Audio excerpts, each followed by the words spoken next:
let's get into the episode. How's it going, Michael? It's great to finally get you on this podcast. We've been talking about this thing for quite a while now at this point, and I'm really excited for our conversation. Definitely excited to chat. Been a big fan.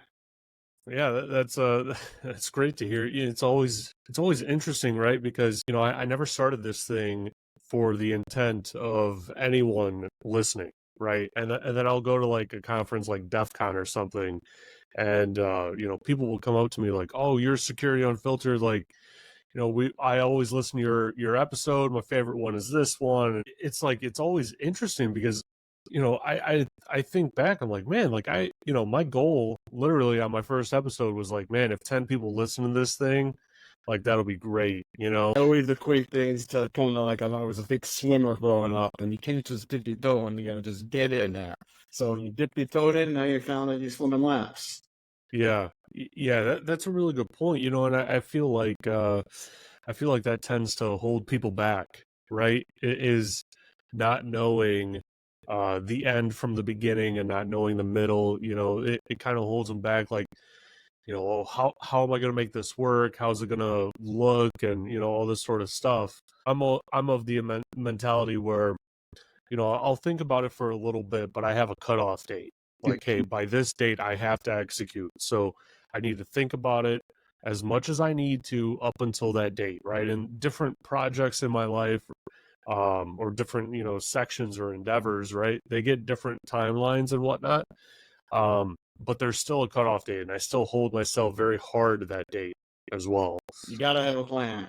If Yeah. it comes down to you can't execute it, it has to go to a different part of the list.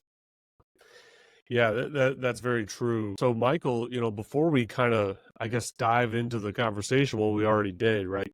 But, why don't you tell my audience, what made you want to get into IT? What made you want to get into security? And the reason why I start everyone there is because it gives everyone a good picture, right, of who you are, where you came from.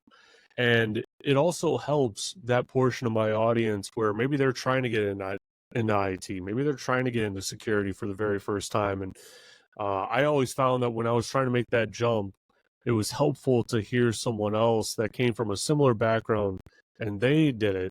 And so then I could see, oh, maybe this thing is actually possible. Maybe I should go down this route. Yeah, I agree with you. You got to start off somewhere. So I started in IT in the pre-PC days, not to outdate myself. And it was funny when I was in high school. We had a big computer. I was a math student. Now we used to have to use punch cards, and 4 or 5 of us got assigned a whole half-year project. And we were figuring, what are we going to do with this? And we kind of learned some basic programming. And we thought it would be fun to go out there and get everyone's telephone number from the school office, feed it into the computer, and have it put out on green paper. Yes, no screens, no interactive. And we'd have green screens or green paper. We figured out, how that telephone number can translate to what would be a dirty word. And at the end of the year, they had the big school auditorium. I grew up in New York City, and I was in one of those big city schools. 2,000-3,000 people in the final auditorium, and I had an envelope in my hand that had the word and the telephone number, and then the principal had all the information of whose telephone numbers they were. So we didn't know what we were going to pick. So I'm up in front of the audience. I open it up. I won't repeat the phrase, but it wasn't the nicest phrase, and it turned out it was the principal's telephone.